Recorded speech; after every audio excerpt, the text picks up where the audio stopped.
That's 800-378-3818.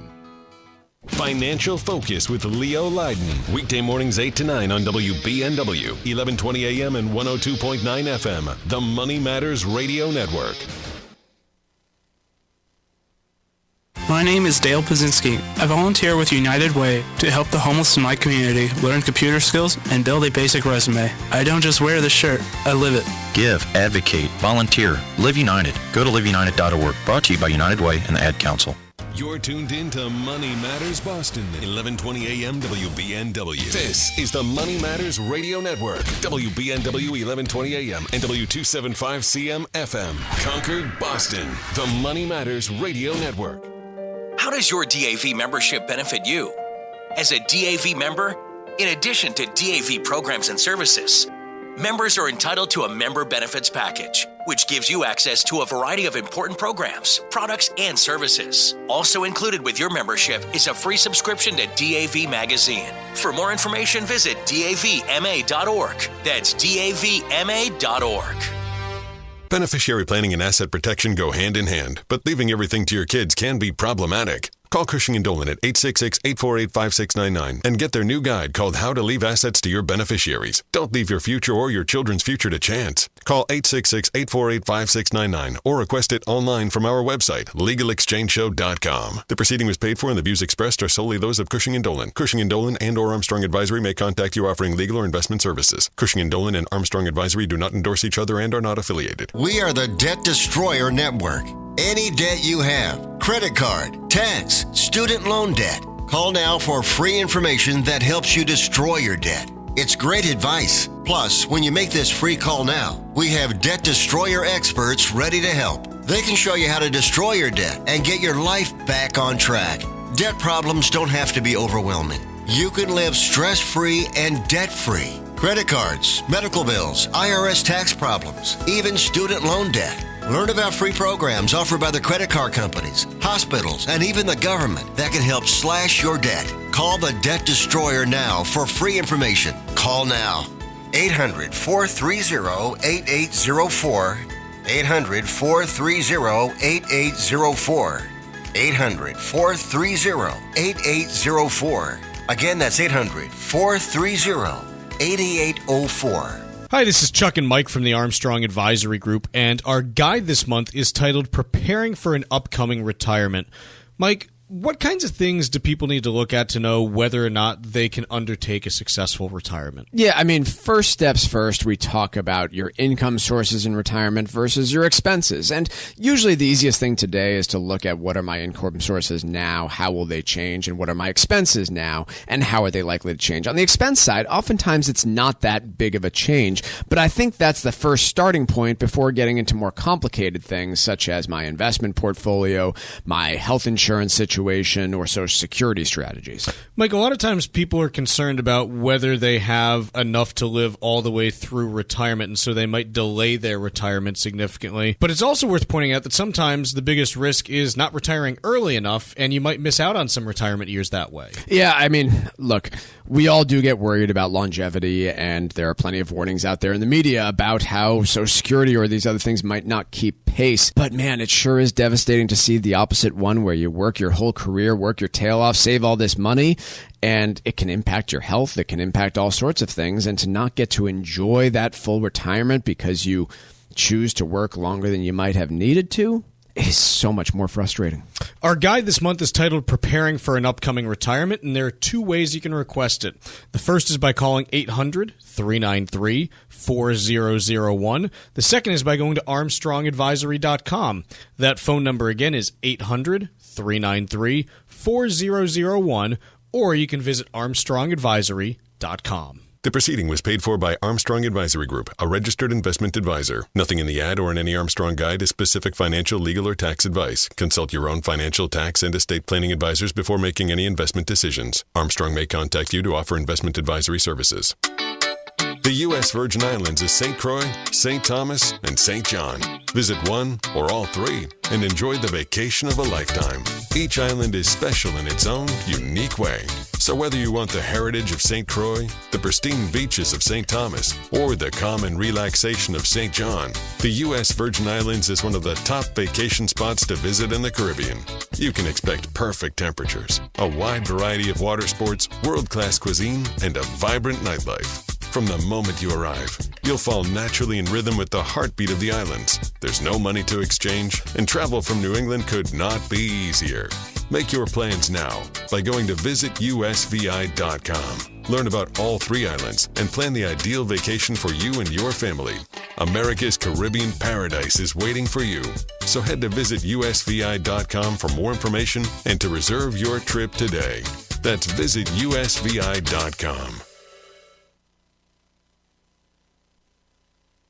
The Financial Exchange is produced by Money Matters Radio and is hosted by employees of the Armstrong Advisory Group, a registered investment advisor that provides investment advisory services. All opinions expressed are solely those of the hosts, do not reflect the opinions of Armstrong Advisory or anyone else, and do not guarantee profit. Investments can lose money. This program does not offer any specific financial or investment advice. Please consult your own financial, tax, and estate planning advisors before making any investment decisions. Armstrong and Money Matters Radio do not compensate each other for referrals and are not affiliated. This is the Financial Exchange with Chuck Zada and Mike Armstrong. Your exclusive look at business and financial news affecting your day, your city, your world. Stay informed and up to date about economic and market trends, plus breaking business news every day. The Financial Exchange is a proud partner of the Disabled American Veterans Department of Massachusetts. Help us support our great American heroes by visiting DAV5K.Boston and making a donation today. The DAV 5K Boston is presented by Veterans Development Corporation. This is the Financial Exchange with Chuck Zada and Mike Armstrong. Chuck, Mike, and Tucker with you here, and markets have been selling off for the last couple weeks now, which means obviously the world is ending. Not really. We still are less than 5% off of all-time highs from the S&P 500, and as we've talked about an awful lot, this is something that is very much a feature of equity markets, not a bug. So to the people that are saying, oh, this is the big one, this is how do you know? What makes this 5% drop different from, I don't know, the one that we saw in October that then led to a 30% rally in equities? Because, Chuck, pension funds are selling, according to the Wall Street Journal. Who gives a crap? Right? I'm sorry, but if you're reading it in the Wall Street Journal, everyone who cares already knows about it. Not everyone who cares. Everyone who matters from a market perspective. Because when you're seeing it there, it's already been traded 3 weeks ago. It's already been traded because the people who are managing tens of billions of dollars for pensions don't read the Wall Street Journal to know what pension funds are doing. No. They are already doing it. So, again, we can do that all day, but we're not going to do that. Instead, I want to talk a little bit about what we're seeing from the economic data. We got a piece from Bloomberg. It's talking about where market data is looking today, and we continue to see some really good trends as far as overall economic growth, which the problem with that is that that's going to put some pressure on inflation to the upside, and this is the thing that I think continues to warrant further monitoring and potentially concern. Jobless claims. No signs of life anywhere in them. 212,000 for the week. Continuing claims, 1.812 million.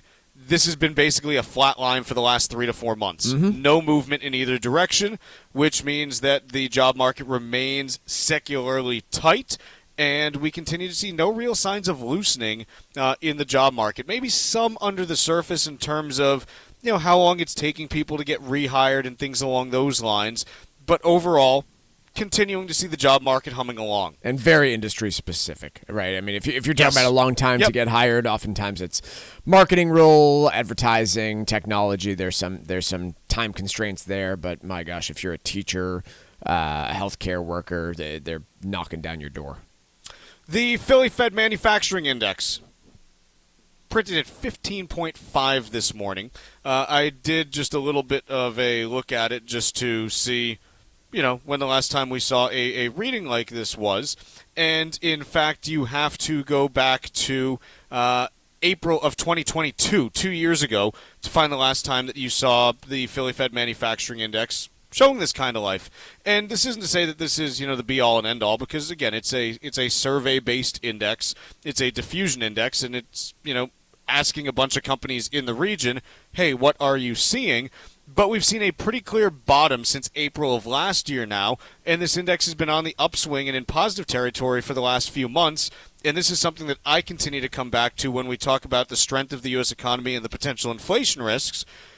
Hey, inflation, one of the reasons, Mark Fandetti and I have talked about this a lot, where the potential transitory factors that we did see in terms of supply chains being disrupted, swung all the way to the opposite end of the spectrum last year when you had companies like Walmart, like Target, like Restoration Hardware saying, hey, we've got too much inventory. We got to stop producing so much and downsize and get that stuff off our books.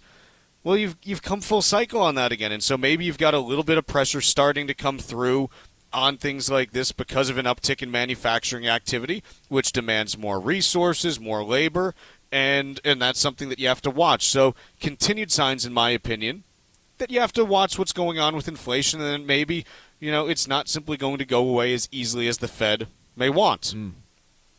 Third piece of economic data that we got this morning, existing home sales data, came out just a little while ago, and slight decrease from the previous reading of an annualized reading of 4.38 million per year. It was expected to come down just because that reading was unexpectedly high to begin with, and in line at 4.19 million on an annualized basis. Still running about 5% above the numbers we were seeing at the end of last year, but obviously a dip in March for existing home sales. Remember, home sales that actually closed in March, those contracts were likely signed December, January, and the first part of February. So it's not indicative of where the housing market is today. It's telling us what buyers were thinking a few months ago, but still a useful data point just to know, hey, what we actually see in terms of closed sales, because until the deal's done, well, it's not done. The inventory story here is the one that you've mentioned that is continuously interesting to me. Improving again, 4.7% increase month to month to now, I think I saw 1.11 million homes for sale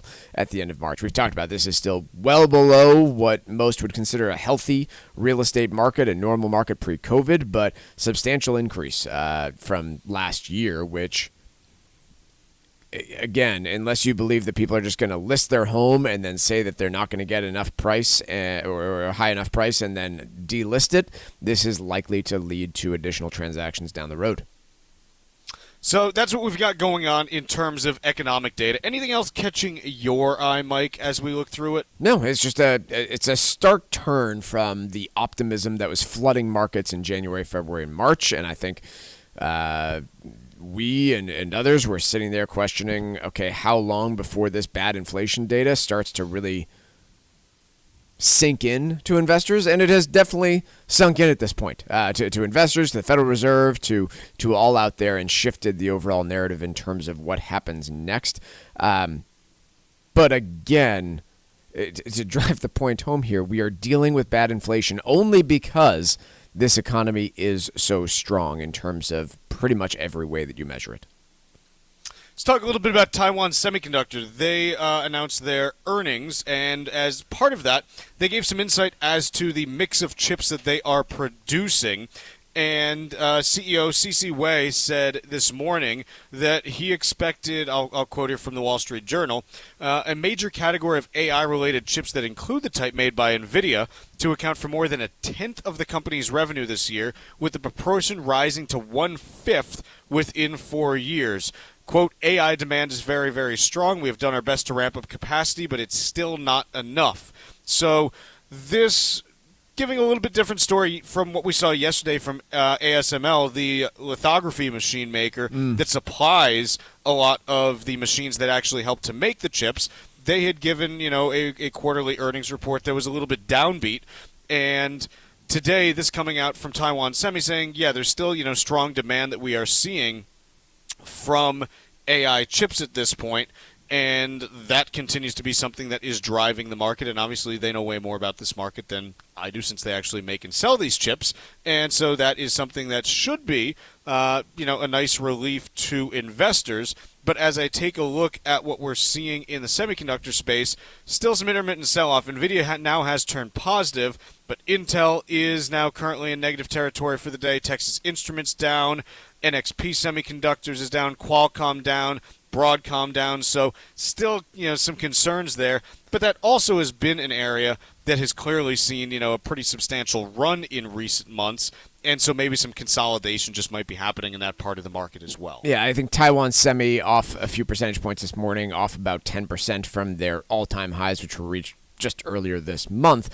I think there are a few better examples right now than the semiconductor industry to take a look at and say, okay, when you have now this assumption, this presumption of higher interest rates for longer, how much faster do these companies need to grow compared to previous expectations to maintain these stock prices, right? They've rallied substantially. They are expensive companies by any way you measure it, and easier to justify when you believe that rates were coming down by a full 1.5 percentage points this year. If they're staying flat or not moving at all or even moving upwards, then those earnings need to be even stronger than they already have been, which, NVIDIA, TSMC, all these companies reporting massive sales growth, massive profit growth. I think just in this quarter, they showed a 9% year-over-year profit growth, and that's expected to grow even faster this year, but clearly not enough so far to outweigh the impact of these higher rates for longer. Let's take a quick break here, and when we come back, we'll talk a little bit about the latest results from the Federal Reserve's survey of consumers and how much households are saying and how much individuals are saying they need to be paid in order to change jobs. Miss any of the show? The Financial Exchange Show podcast is available on Apple, Spotify, and iHeartRadio. Hit the subscribe button and leave us a 5-star review. This is the Financial Exchange Radio Network.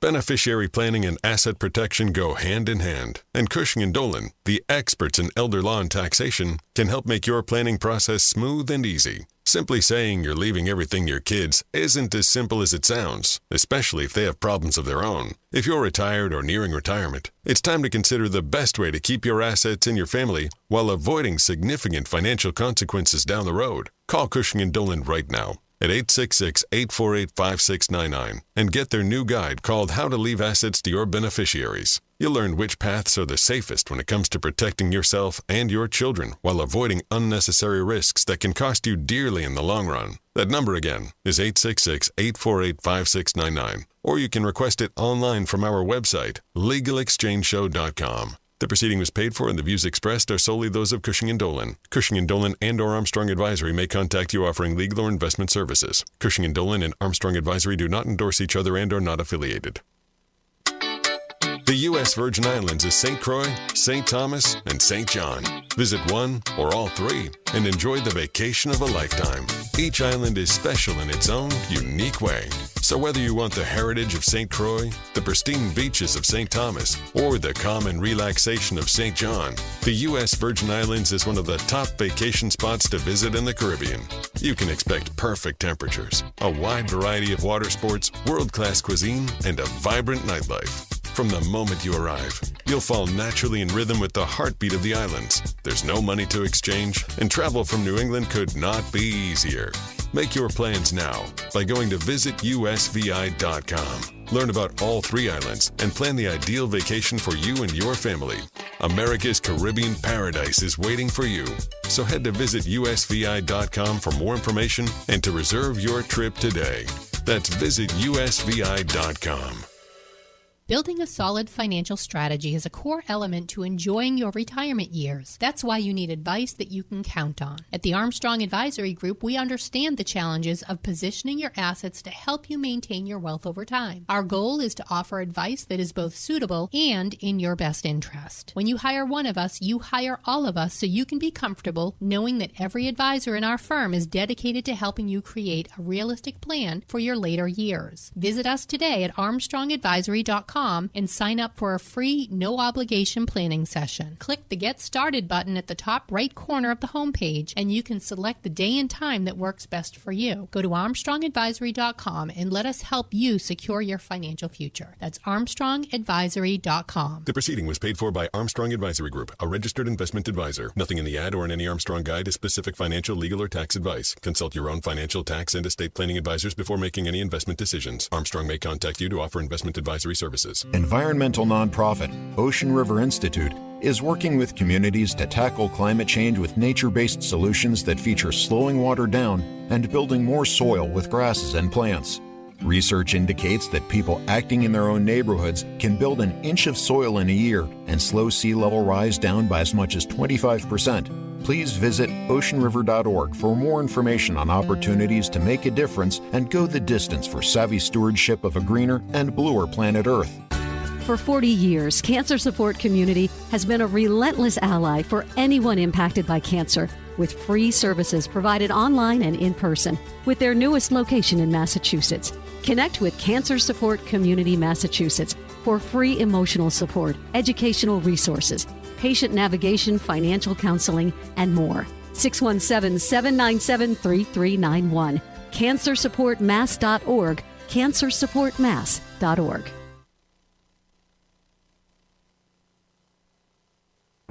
Get up-to-the-minute market updates with Wall Street Watch, weekdays at 10:30, only here on the Financial Exchange Radio Network. The Financial Exchange is a proud partner of the Disabled American Veterans Department of Massachusetts. This year's race is Saturday, November 9th at Fort Independence on Castle Island, and registration's now open. Help us support these great American heroes by visiting DAV5K.Boston and registering for this year's race. Your gifts will support a wide variety of initiatives like the DAV Transportation Program, which takes disabled vets to important medical appointments that supply both the physical and mental care they need. For more information or to make a donation, visit DAV5K.Boston. The DAV 5K Boston is presented by Veterans Development Corporation.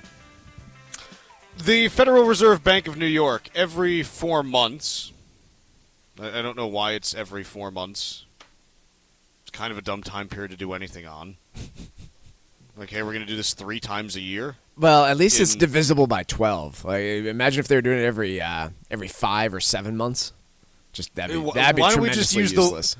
Yes, let's start using the lunar calendar to do this while still using the solar one for everything else. But in any case, every 4 months they conduct their consumer expectation survey.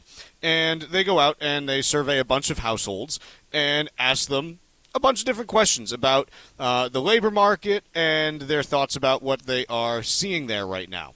And here are the highlights from the March survey that they did.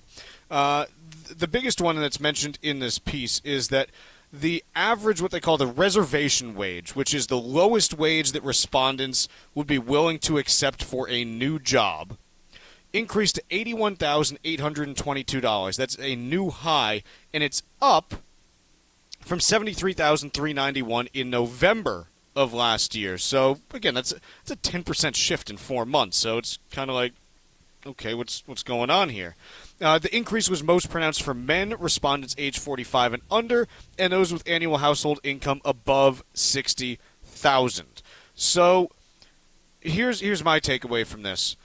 First, when you actually look at what households are bringing home, the median household in the United States does not take home this much money. So it's I do think there's probably a skewed data set that we are working with here.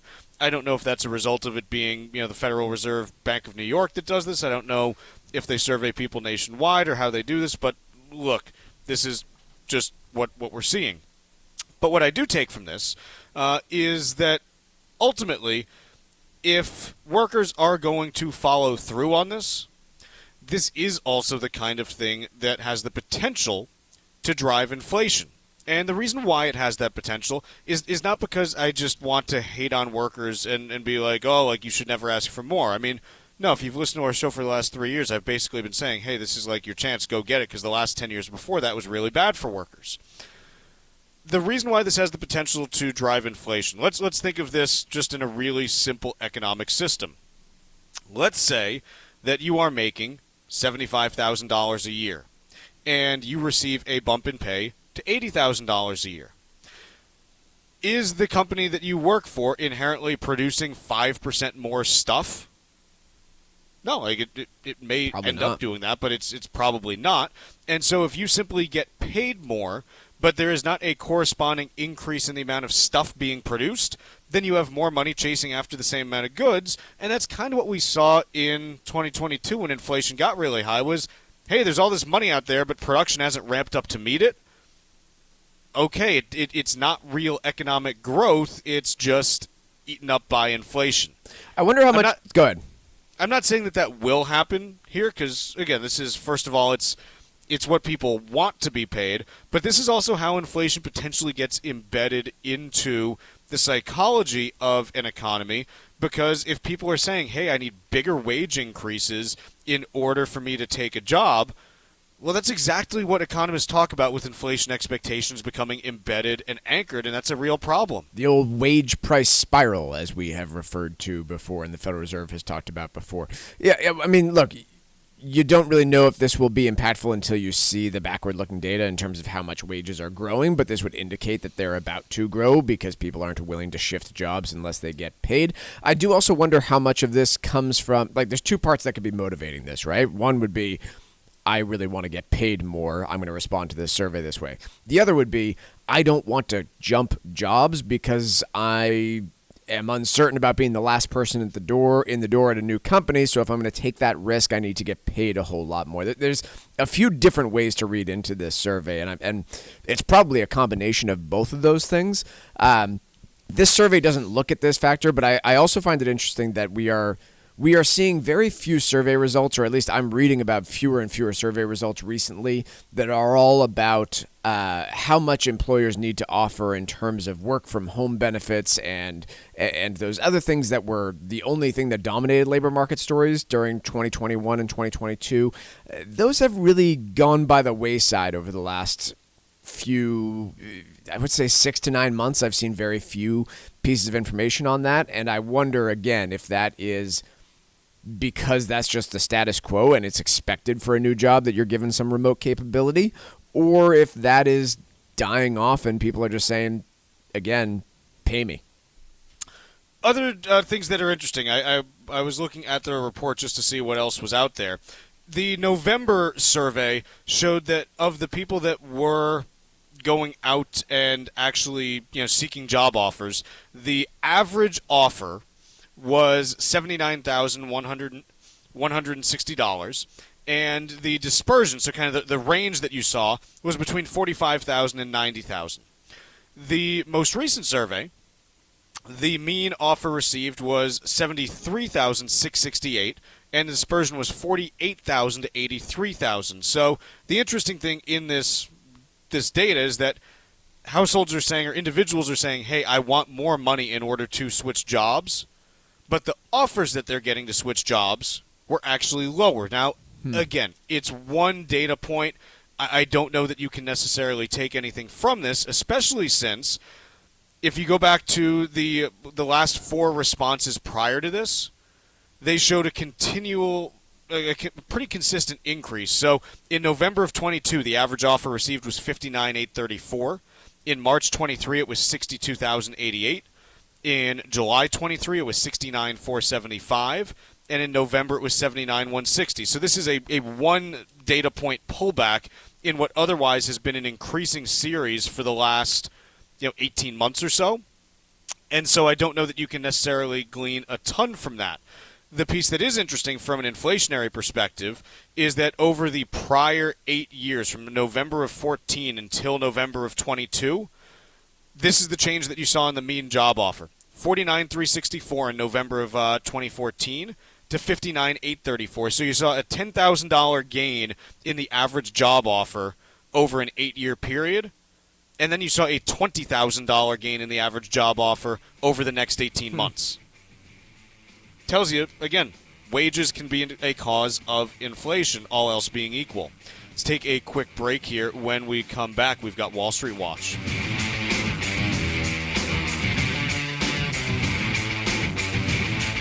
Like us on Facebook and follow us on Twitter @TFE Show. Breaking business news is always first, right here on the Financial Exchange Radio Network.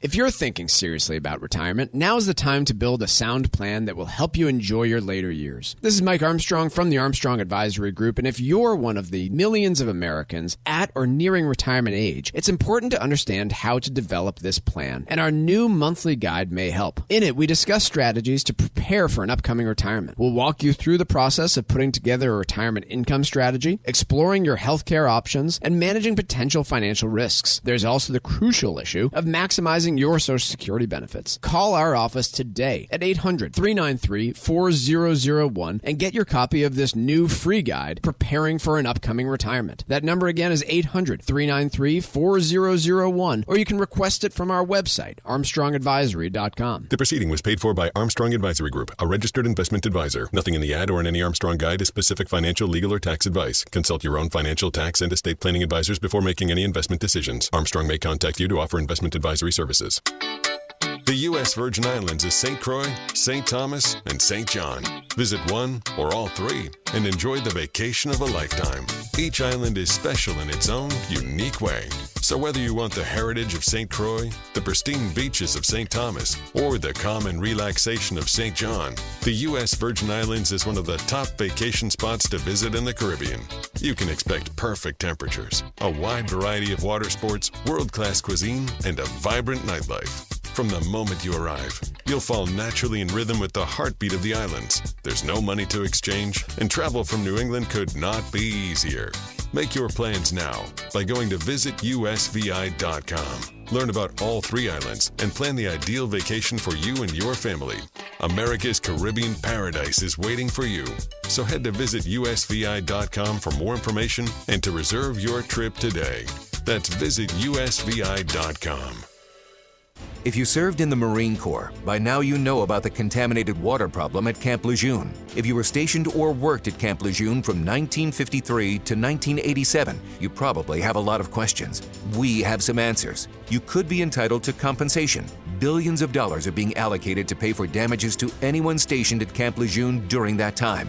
Unfortunately, it appears that officials may have known the contaminated water problem existed and did little to protect their men. The Semper Fi code was not honored. If you or someone in your family has developed a serious illness, including various forms of cancer, call this Camp Lejeune legal support line right now. You can't turn back the clock and change what happened, but you can certainly call right now and learn your rights as a Marine. Here's the number. 800-477-1736. 800-477-1736. That's 800-477-1736. Paid for by Legal Alert Line. This is Tucker Silva of the Financial Exchange Show, and I'm joined today by estate planning attorney Todd Lutzke from the law firm of Cushing & Dolan with your Financial Exchange quick tip of the day. And today we're talking about your brand new guide, Todd, how to leave assets to your beneficiaries. Todd, how can you ensure that your kids' inheritance can be protected from future divorces? Well, estate planning, as you know, does things like avoid probate, protect assets from nursing homes, and reduce taxes. But you know what? The family behind the estate plan can be more important. And so the trusts live on after you die, and you can have language in there that divides the assets to the children, but doesn't just pay it out, right? It holds it in trust for them and allows them to be trustee, but just not take it. In order to get it, they have an independent trustee that can say yes or no. And that way, by not owning the asset, if they get divorced down the line after you're dead and the other side says, hey, I want half of what's in that trust, you're going to say, that's great, but you have to ask the independent trustee. So it's now not going to be available to you. And more than just the ability to say no, it's the fact that you don't own it. So if you don't own it, it's not a marital asset to begin with, so it should not be even subject to the divorce. So learning how your trust works after you die can oftentimes be more important than when you're living, and it does more for you after you die than when you're living sometimes. The estate planning experts at Cushing & Dolan have been helping families like yours for more than 30 years, and they've written a brand new guide called How to Leave Assets to Your Beneficiaries. To get your free copy of this comprehensive guide that will help you determine the best way to leave assets to your family, simply call 866-848-5699. That's 866-848-5699. 5699, or you can request it from their website, legalexchangeshow.com. The proceeding was paid for, and the views expressed are solely those of Cushing & Dolan. Cushing & Dolan and/or Armstrong Advisory may contact you offering legal or investment services. Cushing & Armstrong do not endorse each other and are not affiliated. Time now for Wall Street Watch. A complete look at what's moving markets so far today, right here on the Financial Exchange Radio Network. Well, markets are in positive territory so far today as first quarter earnings season chugs along. According to FactSet, of the 11% of S&P 500 companies that have reported to this point, 72% have exceeded street expectations. Right now, the Dow is up by 0.2%. The S&P 500 is up by 0.33%. And the NASDAQ is up by 23 points, just under 0.25%. Russell 2000 is up over 0.5%. 10-year Treasury yield is up by 4 basis points, now at 4.62%. And crude oil mostly flat, trading at $82.63 a barrel. U.S. traded shares of Taiwan Semiconductor are down by 4% after the chipmaker posted its first profit rise in a year. However, the company slashed its forecast for the overall semiconductor market, excluding the memory sector. Meanwhile, Alaska Air posted stronger than expected first quarter results. Similar to other airlines, Alaska Air also noted its earnings were negatively impacted by the grounding of the Boeing 737 MAX 9 aircrafts. That stock up by 5%. Elsewhere, D.R. Horton beat expectations for its fiscal second quarter, sending shares in the home builder up by 3%. Morgan Stanley posted a couple of stock grade updates, including eBay and Etsy. eBay received a double upgrade to overweight from underweight, where the financial firm said the stock appears undervalued relative to Etsy in turn. Morgan Stanley downgraded Etsy to underweight from equal weight, saying Etsy's margin expansion appears constrained and is bearish on the company's medium-term growth outlook. eBay shares up by 2%, while Etsy shares are off by 1%. And after today's closing bell, all eyes will turn to Netflix and their first quarter earnings and subscriber totals. I'm Tucker Silva, and that's Wall Street Watch. Mike, let's talk about the big scary story from the Wall Street Journal today. This is the one I alluded to earlier, folks. Pension funds, they're pulling hundreds of billions of dollars from stocks. Indeed. Should we care? Probably not, especially because the explanation of why this is happening right this very instant, to me at least, makes no real sense. So, one, there's the mention that, hey, because equity markets have rallied and now rates are particularly high, they are shifting allocations over to things like private equity, private debt, alternative investments, and fixed income. Well, the interest rate story doesn't really jive to me because rates were higher than where they are today. Not talking about Fed funds rate here. I'm talking about the 10-year Treasury, which is what, believe it or not, pension funds are probably not stuffing all their money in the Federal Reserve. Those rates were higher back in October and November of last year, and maybe you did see some pension funds shifting allocation back then, but then you saw the markets rally, like 20% from that October-November time period, so I'm not sure I would read much there.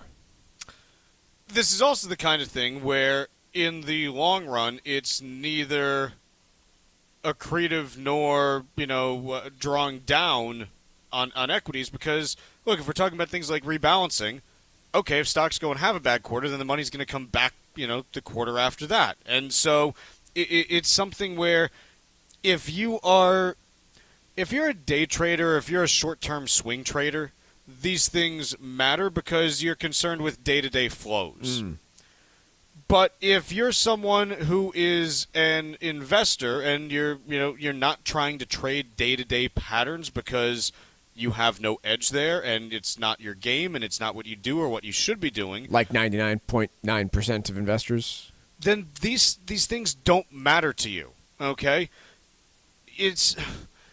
Markets are filled with people that are playing different games on different timelines.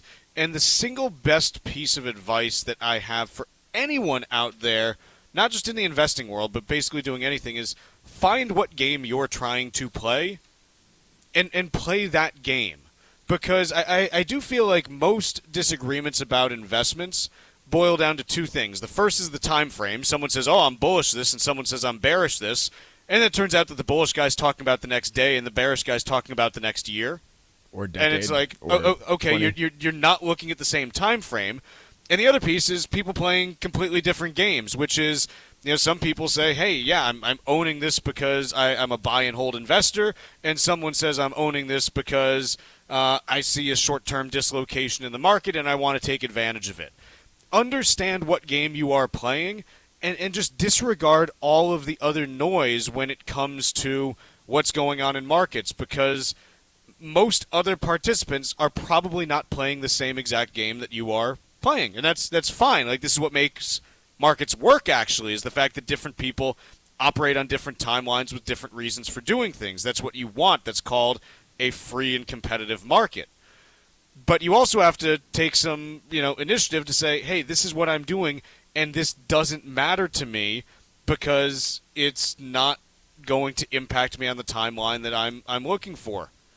I think this is it's something that every investor needs to be aware of. So yes, pension funds pulling money, it could have some short-term impact. Maybe it even exacerbates what we've been going through. Heck, maybe it's even been a cause of what we've been going through for the last week or two. Because again, if we're reading about it now, it's likely already happened. Let's be clear about that too. And this $325 billion was some estimate that Goldman Sachs pulled out for the full year. So I don't want to phrase this as anything that it's not. It's not some data that they compiled on things that have already happened. One other thing, just because this is another money quote, pun intended, in this piece. Goldman Sachs analysts estimate that pensions will unload $325 billion in stocks this year, as Mike noted, up from $191 billion last year. Mike, was last year a bad year for equity markets? Not that I recall. No, it was not. Now, look, it was a narrow year for equity markets where a lot of the gains for the first 10 months were driven by the Magnificent Seven. But he had a nice broadening at the end of the year in all three major U.S. indices, and even the cute little Russell 2000 even ended up in positive territory by the end of last year. So last year was a good year for equity markets overall, even though there was some volatility between Silicon Valley Bank and the July-August sell-off. Yeah, it's never a straight line. But this is the other point, is just because pensions are selling stocks, which they did to the tune of almost $200 billion last year, it didn't mean that stocks went down. So there's some context that you need to have around that as well, and that just because pension funds are selling doesn't mean that stocks are necessarily going down. Glad we had this conversation, Mike. Me too. Better. Yeah. Should we talk about Boeing? We can talk about Boeing, your favorite subject of the week. Boeing whistleblowers testifying in front of a U.S. Senate committee that he voiced many, many concerns about safety of the 777, 787, and that Boeing has a culture for retaliation and basically stuffing whistleblowers into a closet was kind of my takeaway from all this. Is he even went as far, it seems like some sort of clandestine type movie, but he even went so far as to claim that he found a nail in one of his tires after complaining too much to supervisors about the safety of these planes.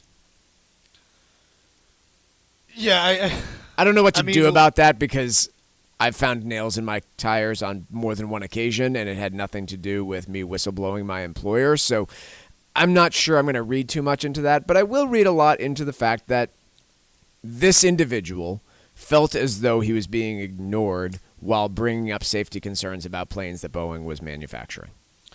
Yes, and I do think that that's something that warrants further investigation. I think that it's something that, the relevant authorities, whether it's the NTSB, the FAA, the DOJ. I mean, if you're talking like employee retaliation, you probably are even getting like DOL involved. Mm-hmm.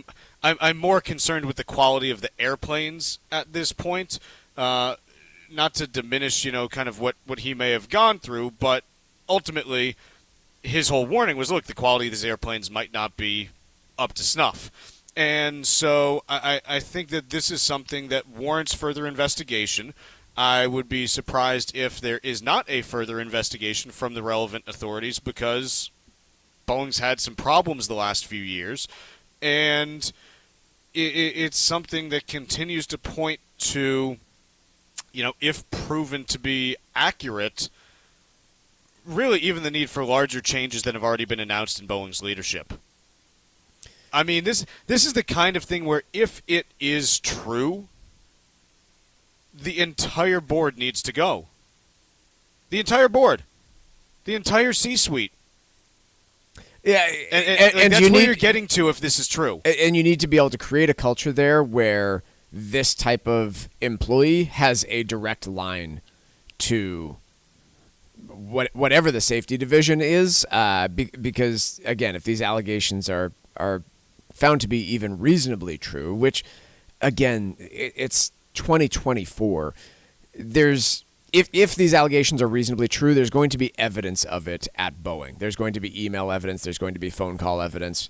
It's a highly digital world. So if these allegations are even reasonably true, they should be discoverable. And, yeah, it requires a complete different rework of the culture at this company if it turns out to be this way. Let's take a quick break here. When we come back, a little bit more chatter about air travel. This time, we're going to talk about what airlines are telling us about the next 6 months or so of air travel demand. Hint, it's going to be busy. Coming up right after this. There's only one show that follows Wall Street's continued volatility. Keep it here all morning long on the Financial Exchange Radio Network. Millions of Americans are preparing for retirement, and if you're one of them, making sure you have a solid plan is the key to enjoying your later years. Hi, this is Mike Armstrong from the Armstrong Advisory Group, and I'd like to ask you two simple questions. Can you retire, and should you retire? Our new guide is called Preparing for an Upcoming Retirement, and in it, we'll discuss strategies that can help you answer these questions and others so that you can make the right decision for you and your family. There are many different elements to a sound retirement plan, including knowing how much income you'll need to live comfortably, when to take Social Security benefits, and understanding what financial risks might be worth taking. Get your free copy of our new guide, Preparing for an Upcoming Retirement, by calling 800-393-4001, 800-393-4001, or you can request the guide at armstrongadvisory.com. The proceeding was paid for by Armstrong Advisory Group, a registered investment advisor. Nothing in the ad or in any Armstrong guide is specific financial, legal, or tax advice. Consult your own financial, tax, and estate planning advisors before making any investment decisions. Armstrong may contact you to offer investment advisory services. To be engaged, you must feel included and valued. The DAV Department of Massachusetts nurtures a culture where inclusiveness is a reflex, not an initiative, where there's a deep sense of pride, passion, and belonging that is unified in our shared commitment, dedication, and patriotism for our country. We know through experience that different ideas, perspectives, and backgrounds create a stronger and more creative organization that delivers better results for the veterans and families we strive to assist. For more information, visit davma.org. Beneficiary planning and asset protection go hand in hand, but leaving everything to your kids can be problematic. Call Cushing & Dolan at 866-848-5699 and get their new guide called How to Leave Assets to Your Beneficiaries. Don't leave your future or your children's future to chance. Call 866-848-5699 or request it online from our website, LegalExchangeShow.com. The proceeding was paid for and the views expressed are solely those of Cushing & Dolan. Cushing & Dolan and or Armstrong Advisory may contact you offering legal or investment services. Cushing & Dolan and Armstrong Advisory do not endorse each other and are not affiliated. The U.S. Virgin Islands is St. Croix, St. Thomas, and St. John. Visit one or all three and enjoy the vacation of a lifetime. Each island is special in its own unique way. So whether you want the heritage of St. Croix, the pristine beaches of St. Thomas, or the calm and relaxation of St. John, the U.S. Virgin Islands is one of the top vacation spots to visit in the Caribbean. You can expect perfect temperatures, a wide variety of water sports, world-class cuisine, and a vibrant nightlife. From the moment you arrive, you'll fall naturally in rhythm with the heartbeat of the islands. There's no money to exchange, and travel from New England could not be easier. Make your plans now by going to visitusvi.com. Learn about all three islands and plan the ideal vacation for you and your family. America's Caribbean paradise is waiting for you. So head to visitusvi.com for more information and to reserve your trip today. That's visitusvi.com. Leaving assets to your beneficiaries is a critical piece of any estate plan. Cushing & Dolan has written a new guide that may help you avoid unnecessary mistakes that can cost you dearly in the long run and ensure that your assets are protected for generations to come. An example? The The federal estate tax exemption has increased by nearly $1 million from 2023. That could lead to a larger inheritance for your family members. There are several strategies in this new guide that will help you learn how to make the right decisions about your distributions at the right time. Cushing & Dolan have been helping New England families for more than 30 years. Let them help you too. Call 866-848-5699 and get their brand new guide called How to Leave Assets to Your Beneficiaries. That number again is 866-848-5699. Or you can request the guide online by visiting LegalExchangeShow.com. The proceeding was paid for and the views expressed are solely those of Cushing & Dolan. Cushing & Dolan and or Armstrong Advisory may contact you offering legal or investment services. Cushing & Dolan and Armstrong Advisory do not endorse each other and are not affiliated. Text us 617-362-1385 with your comments and questions about today's show, and let us know what you think about the stories we're covering. This is the Financial Exchange Radio Network.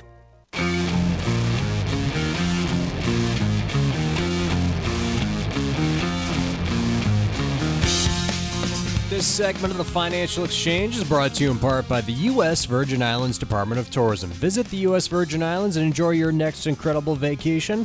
Explore St. Croix, St. Thomas, or St. John and enjoy pristine beaches, world-class dining, and fall naturally in rhythm with the heartbeat of the islands. There's no passport required or money to exchange. Go to visitusvi.com and book your trip today. That's visitusvi.com. Piece in CNBC today, airline executives predict a record summer and even more demand for first class.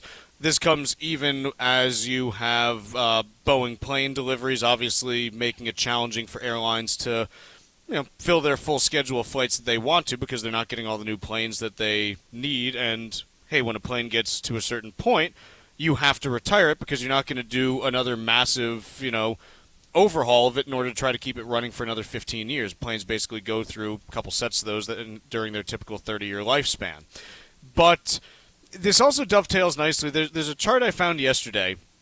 I don't know why they do this, but the Conference Board, who's a surveyor of economic data, they do a random survey where they ask 3,000 households a bunch of questions, and one of the questions that gets asked here is, are you planning on a foreign vacation in the next 6 months? It is a kind of strange one for the Conference Board to be asking. They're asking, like, hey, how's the economy? How's inflation? Do you think the economy is growing? Is it doing badly? Are you going to go out of the country in the next 6 months? You know what? Actually, I take that back. It sounds like a weird one to ask, but what a good way of asking how you are doing financially without asking how you are doing financially. Right? It's probably true. It's such a loaded question when you ask somebody, how's the economy? How do you feel about the labor market? Forget about all that. Ask them something specific that speaks to their willingness to spend money on a discretionary basis.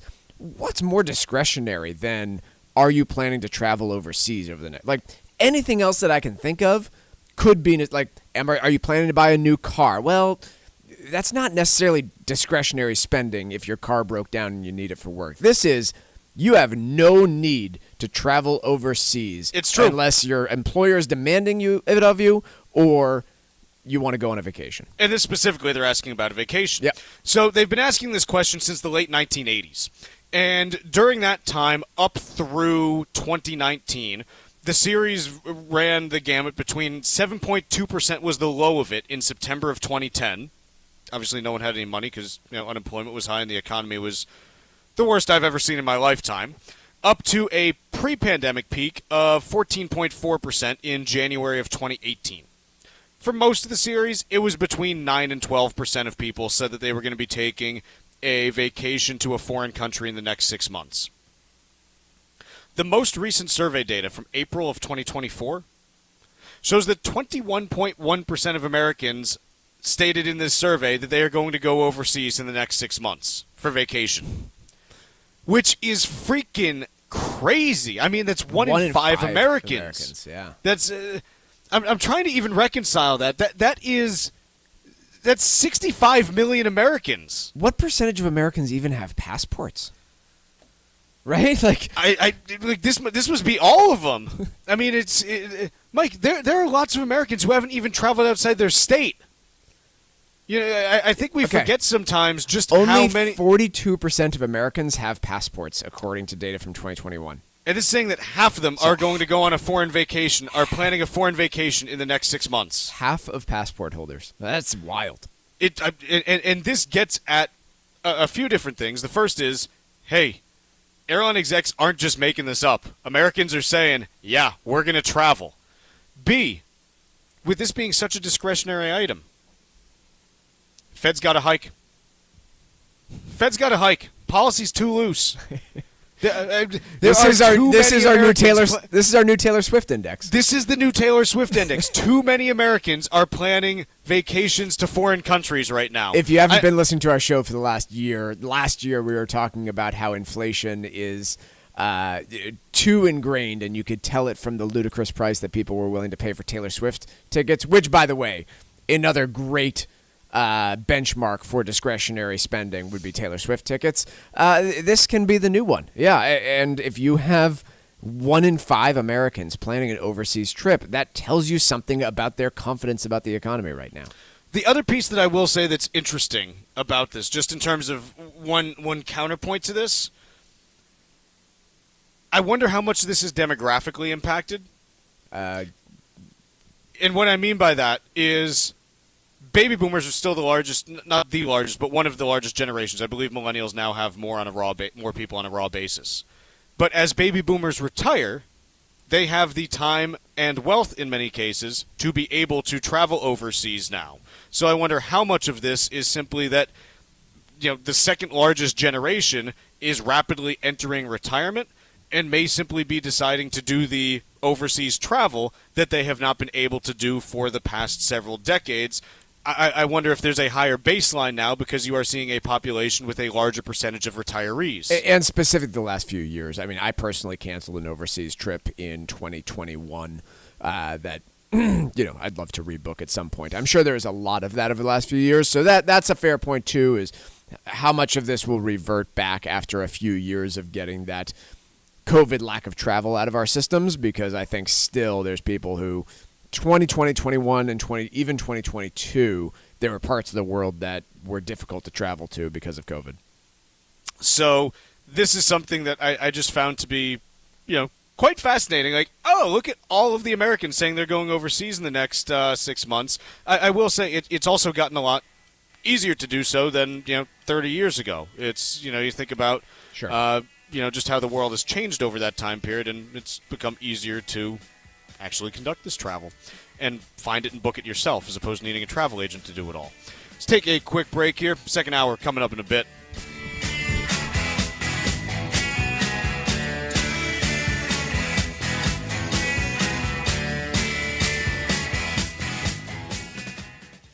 Hi, this is Chuck and Mike from the Armstrong Advisory Group, and our guide this month is titled Preparing for an Upcoming Retirement.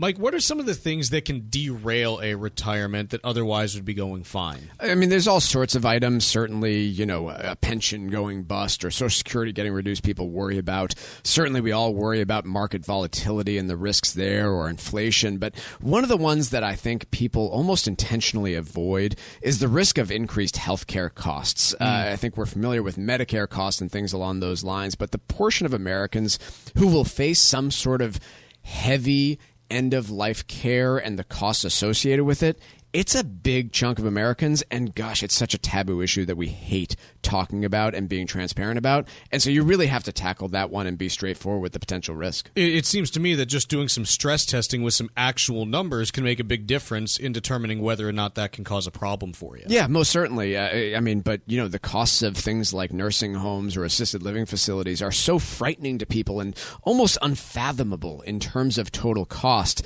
that we just choose to stick our head in the sand sometimes. And that's not necessarily the wrong approach to things like market volatility. But when it comes to planning out your future financial success, putting your head in the sand is a losing strategy. Our guide this month is titled Preparing for an Upcoming Retirement, and there are 2 different ways that you can request it. The first is by calling 800-393-4001. The second is by visiting ArmstrongAdvisory.com. That phone number again is 800-393-4001, or you can visit ArmstrongAdvisory.com. ThePresidingWithDale.com. The proceeding was paid for by Armstrong Advisory Group, a registered investment advisor. Nothing in the ad or in any Armstrong guide is specific financial, legal, or tax advice. Consult your own financial, tax, and estate planning advisors before making any investment decisions. Armstrong may contact you to offer investment advisory services. Are you retired like me and you just found out you owe the IRS a ton of money? Well, what would your life be like if they took your retirement savings away from you? They can do it and your property. If you owe the IRS back taxes or you haven't filed in a while, the Tax Relief Line is here to help you. They can stop the IRS from taking your retirement savings. If you qualify, you could have your tax bill reduced to zero. That's right. If you're retired and you owe the IRS a lot in back taxes, you could have your entire tax bill reduced to zero due. The IRS has now hired thousands of new employees, so they're ready to come after you. Don't let them take your retirement savings or property. Make this free call now. 800-251-2153. 800-251-2153. 800-251-2153. That's 800-251-2153. This is the Money Matters Radio Network. WBNW 1120 AM and W275CM FM. Concord, Boston. The Money Matters Radio Network.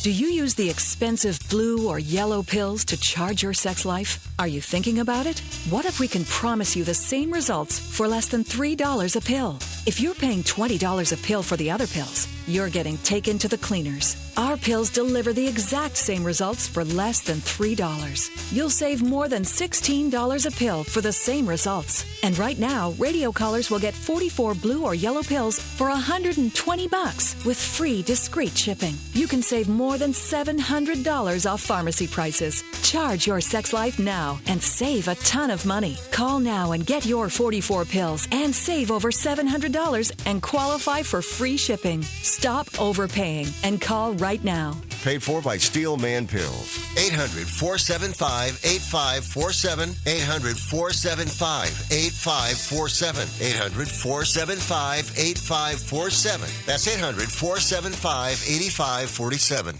If you served in the Marine Corps, by now you know about the contaminated water problem at Camp Lejeune. If you were stationed or worked at Camp Lejeune from 1953 to 1987, you probably have a lot of questions. We have some answers. You could be entitled to compensation. Billions of dollars are being allocated to pay for damages to anyone stationed at Camp Lejeune during that time. Unfortunately, it appears that officials may have known the contaminated water problem existed and did little to protect their men. The Semper Fi code was not honored. If you or someone in your family has developed a serious illness, including various forms of cancer, call this Camp Lejeune legal support line right now.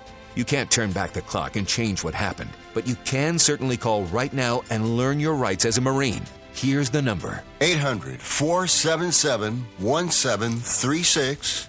800-477-1736. That's 800-477-1736. Paid for by Legal Alert Line. Leaving assets to your beneficiaries is a critical piece of any estate plan. Cushing & Dolan has written a new guide that may help you avoid unnecessary mistakes that can cost you dearly in the long run and ensure that your assets are protected for generations to come. An example? The federal estate tax exemption has increased by nearly $1 million from 2023. That could lead to a larger inheritance for your family members. There are several strategies in this new guide that will help you learn how to make the right decisions about your distributions at the right time. Cushing & Dolan have been helping New England families for more than 30 years. Let them help you too. Call 866-848-5699 and get their brand new guide called How to Leave Assets to Your Beneficiaries. That number again is 866-848-5699. Or you can request the guide online by visiting LegalExchangeShow.com. The proceeding was paid for and the views expressed are solely those of Cushing & Dolan. Cushing & Dolan and or Armstrong Advisory may contact you offering legal or investment services. Cushing & Dolan and Armstrong Advisory do not endorse each other and are not affiliated. Building a solid financial strategy is a core element to enjoying your retirement years. That's why you need advice that you can count on. At the Armstrong Advisory Group, we understand the challenges of positioning your assets to help you maintain your wealth over time. Our goal is to offer advice that is both suitable and in your best interest. When you hire one of us, you hire all of us so you can be comfortable knowing that every advisor in our firm is dedicated to helping you create a realistic plan for your later years. Visit us today at armstrongadvisory.com armstrongadvisory.com and sign up for a free, no-obligation planning session. Click the Get Started button at the top right corner of the homepage, and you can select the day and time that works best for you. Go to armstrongadvisory.com and let us help you secure your financial future. That's armstrongadvisory.com. The proceeding was paid for by Armstrong Advisory Group, a registered investment advisor. Nothing in the ad or in any Armstrong guide is specific financial, legal, or tax advice. Consult your own financial, tax, and estate planning advisors before making any investment decisions. Armstrong may contact you to offer investment advisory services. The U.S. Virgin Islands is St. Croix, St. Thomas, and St. John. Visit one or all three and enjoy the vacation of a lifetime. Each island is special in its own unique way. So whether you want the heritage of St. Croix, the pristine beaches of St. Thomas, or the calm and relaxation of St. John, the U.S. Virgin Islands is one of the top vacation spots to visit in the Caribbean. You can expect perfect temperatures, a wide variety of water sports, world-class cuisine, and a vibrant nightlife. From the moment you arrive, you'll fall naturally in rhythm with the heartbeat of the islands. There's no money to exchange, and travel from New England could not be easier. Make your plans now by going to visitusvi.com. Learn about all three islands and plan the ideal vacation for you and your family. America's Caribbean paradise is waiting for you. So head to visitusvi.com for more information and to reserve your trip today. That's visitusvi.com. The Financial Exchange is produced by Money Matters Radio and is hosted by employees of the Armstrong Advisory Group, a registered investment advisor that provides investment advisory services. All opinions expressed are solely those of the hosts, do not reflect the opinions of Armstrong Advisory or anyone else, and do not guarantee profit. Investments can lose money. This program does not offer any specific financial or investment advice. Please consult your own financial, tax, and estate planning advisors before making any investment decisions. Armstrong and Money Matters Radio do not compensate each other for referrals and are not affiliated. This is the Financial Exchange with Chuck Zada and Mike Armstrong. Your exclusive look at business and financial news affecting your day, your city, your world. Stay informed and up to date about economic and market trends, plus breaking business news every day. The Financial Exchange is a proud partner of the Disabled American Veterans Department of Massachusetts. Help us support our great American heroes by visiting DAV5K.Boston and making a donation today. The DAV 5K Boston is presented by Veterans Development Corporation. This is the Financial Exchange with Chuck Zada and Mike Armstrong. A little bit after 11 here on the Financial Exchange, we've got markets attempting to stage a rally. Yes, that's right. We're seeing some green on the board after what has been tough 5 days. It's been 6 days. We haven't had a day in positive territory since April 11th on the S&P 500. In fact, in some areas of the market, it's been worse than that. Boeing actually, if up today, it would be only Boeing's second day of gains for the entire month of April. Other than that, every other day has been down for Boeing this month. A lot of Charlie Brown moments, too, this last few weeks where markets are looking all right to start the day, and then, boom, the football gets pulled out from under you.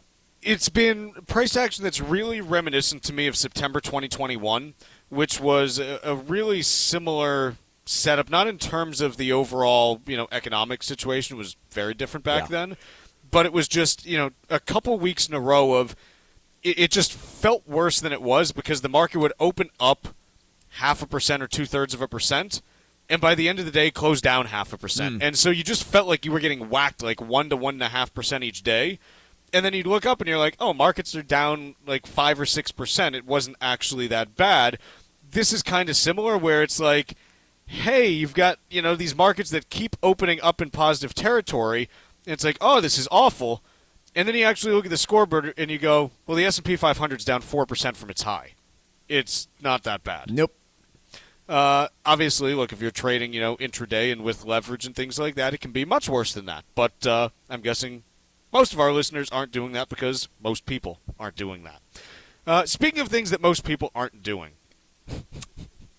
Amazon, according to a Wall Street Journal exclusive, I'll quote here. This is actually, I'm trying to figure out what percentage I should be disgusted by this and what percentage should be, kind of admiration Because it's a little bit of both, quite honestly. For nearly a decade, workers in a warehouse in Seattle's Denny Triangle neighborhood have shipped boxes of shoes, beach chairs, Marvel t-shirts, and other items to online retail customers across the U.S. The operation, called Big River Services International, sells around $1 million a year of goods through e-commerce marketplaces like eBay, Shopify, Walmart, and Amazon under the brand names such as Rapid Cascade and Svea Bliss. We're entrepreneurs, thinkers, marketers, and creators, Big River says on its website. We have a passion for customers and aren't afraid to experiment. What the website doesn't say is that Big River is an arm of Amazon that surreptitiously gathers intelligence on the tech giant's competitors.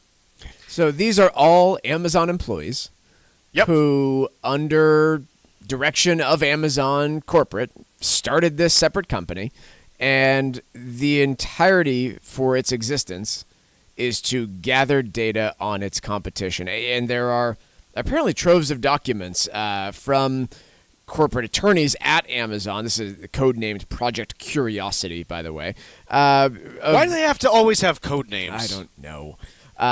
Well, because if it was Project Big River Services International, then it would get out pretty quickly, I guess. But it already did get out. Yeah, it did, but it took a decade. Advice or counsel from attorneys there saying, make sure you don't bring this up on corporate earnings calls or disclose to other employees of what you are doing. Don't make it public to the competitors what you are doing here, et cetera, et cetera. So what sort of information might you be able to get if you are a seller at eBay and Walmart as well as at Amazon? I guess a whole lot of price data and commission data on how those other platforms are working? Well, you're going to get that. You're going to get information about how their distribution works and how their shipping works. Yep. You're going to know how their logistics network works because you're going to know, what goods need to be in what warehouse at what time in order for them to ship and be delivered on time.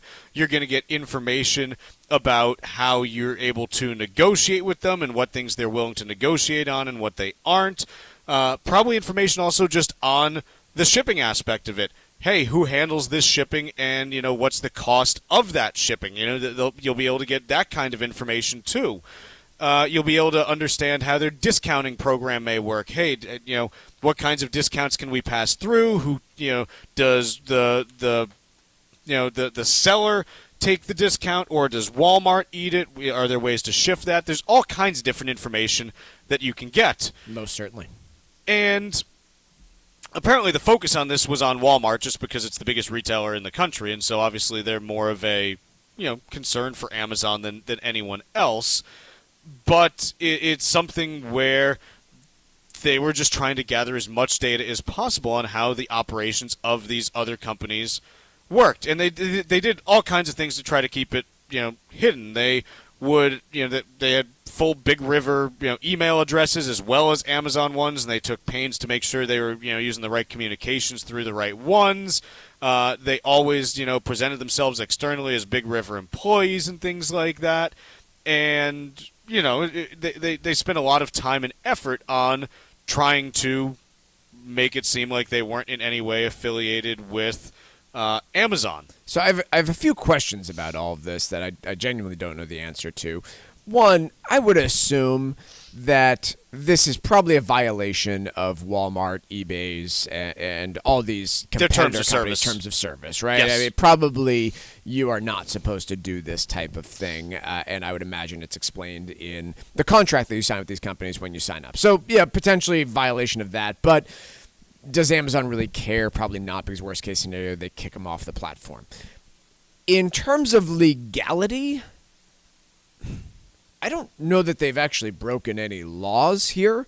I'm not sure that there would be any sort of disclosure requirement, for instance, to consumers that you're buying from Amazon and not, the eventual ownership is an Amazon corporation. But I do think it comes to, if you're trying to bring a case against Amazon in the future about the harm that you are doing to consumers as a monopoly, this is pretty good evidence. There also is, let's see here. I don't know that it would necessarily apply here. There is, in 1996, the Economic Espionage Act was signed. I don't know if it... I thought that mainly had to do with foreign competitors spying on domestic corporations. But I could be wrong. That's part of it. This is there's other parts here that might apply. I don't know. Like there's one part of the code. I'm not a lawyer on this stuff. Criminalize the misappropriation of trade secrets related to or include a product that's placed in interstate commerce with the knowledge or intent that the misappropriation will injure the owner of trade secret. Right. So maybe you could say, okay, this won't injure the owner necessarily. I don't know. In any case, as I said at the it's certainly open distasteful. Of this, I go back and forth between it's probably unethical, but not necessarily immoral, if that makes sense. Okay. You know, it's unethical because it's not something that you'd want to see businesses doing. Yeah, you're lying to customers. You're lying like, yeah, to this is partners. unseemly. It's unethical. Like you're basically pretending to be someone that you're not. Is it immoral? I'm not really sure who was harmed by it. Like it's I don't know that it's immoral. So I kind of look at it and go, I probably wouldn't do it myself if I were, starting a company like this. But out of all the things Amazon has done, I don't know that it's the biggest concern of mine. It's just more like it just feels a little icky, Or that some of their competitors have done, specifically some of the ones that they were spying on here. Remember the story of the Massachusetts couple who were writing about eBay a few years ago? I mean, these are not innocent groups. If you haven't read this honestly fascinating story about how this couple in Massachusetts was writing reviews of eBay and a blog about the problems at eBay, and corporate leadership at eBay literally took dramatic steps to intimidate them out of doing so. Very, very illegal steps that I think ended up sinking some of the executive team there, basically sicking their private security on these people. Fascinating story of different types of, in my mind, much worse moral conundrums. But this one, like I said, I think the thing that I go back to on this is if you're trying to make a case that Amazon is anti-competitive, it's been really tough to make that case based on harming consumers, and I don't think that this necessarily changes that. But if you're trying to make an argument that no other company can really compete with them because of the dramatic steps that they take across their business model, this is another piece of evidence, because I'm sure that retail isn't the only place that they're doing this, right? They certainly have companies embedded in social media advertising companies like Facebook. They have all sorts of. I'm sure that this is a practice that they employ in other areas of their business, because retail isn't even the most profitable version of this. Let's be honest. This is a Wall Street Journal piece that's on Amazon. Would you be in any way surprised if Walmart was doing this? I would be surprised if they're not doing it. Right? And this is why I say, look, it's probably kind of unethical, but I'm not sure that it's inherently immoral. Like I just have seen far worse things, as you mentioned. And maybe that's just I'm too jaded by this at this point that it's there's so much worse that goes on. But yeah, you're judging on a pretty rough scale. I'll go back to I'm not going to judge the morality or ethical part of it. It doesn't seem to be illegal from what I can tell. And part of it also is, look, part of the reason why these different companies are so profitable and why it's so hard to break in is because a lot of this stuff is just automated on the back end. If there were anyone at Walmart who was, manually reviewing storefront applications for companies on them, they might have been like, hey, this doesn't look right. Maybe we shouldn't let them do this. Just putting that out there as well. Let's take a quick break. When we come back, we'll do a little bit of trivia, and then we'll talk two great topics, actually. First, passive investing, and then also why interest rates at major banks are still so darn low. The Financial Exchange Show podcast drops every day on Apple, Spotify, and iHeartRadio. Hit that subscribe button and leave us a 5-star review. You're listening to the Financial Exchange Radio Network. The U.S. Virgin Islands is St. Croix, St. Thomas, and St. John. Visit one or all three and enjoy the vacation of a lifetime. Each island is special in its own unique way. So whether you want the heritage of St. Croix, the pristine beaches of St. Thomas, or the calm and relaxation of St. John, the U.S. Virgin Islands is one of the top vacation spots to visit in the Caribbean. You can expect perfect temperatures, a wide variety of water sports, world-class cuisine, and a vibrant nightlife. From the moment you arrive, you'll fall naturally in rhythm with the heartbeat of the islands. There's no money to exchange, and travel from New England could not be easier. Make your plans now by going to visitusvi.com. Learn about all three islands and plan the ideal vacation for you and your family. America's Caribbean paradise is waiting for you. So head to visitusvi.com for more information and to reserve your trip today. That's visitusvi.com.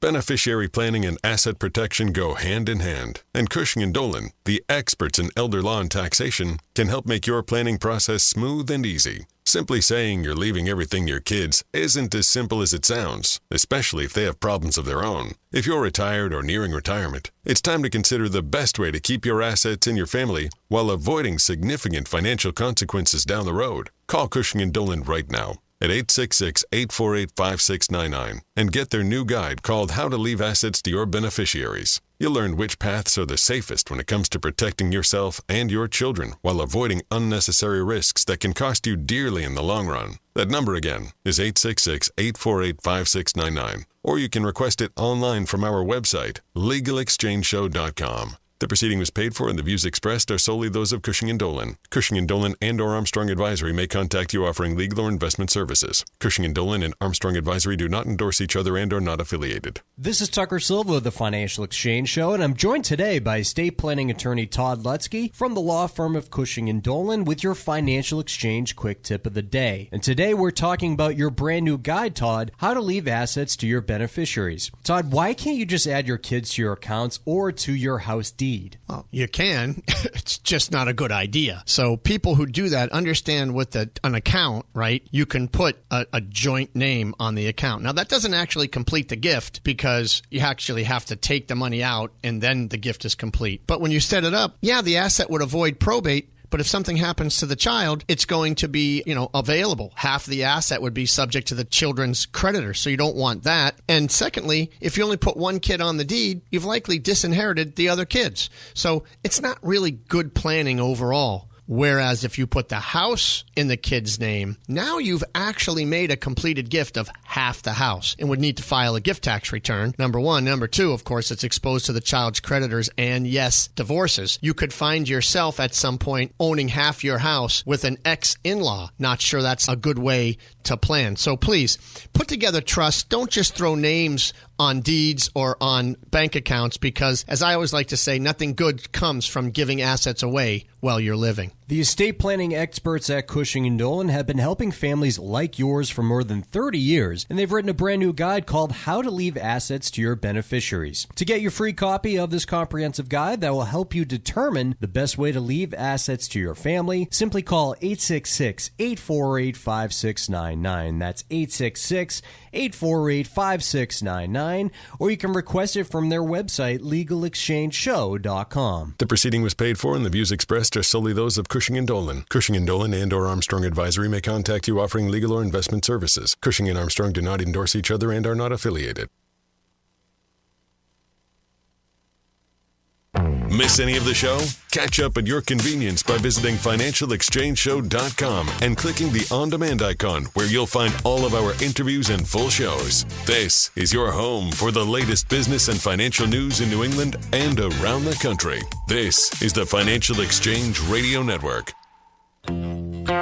Trivia is brought to you by Applebee's. Choose from a variety of half-price late-night appetizers after 9 p.m., including half-price boneless buffalo wings, half-price spinach and artichoke dip, and half-price warm pretzels dipped in beer cheese. Gather with friends any day of the week at Applebee's and say hello to half-price appetizers served late night because half off is just more fun.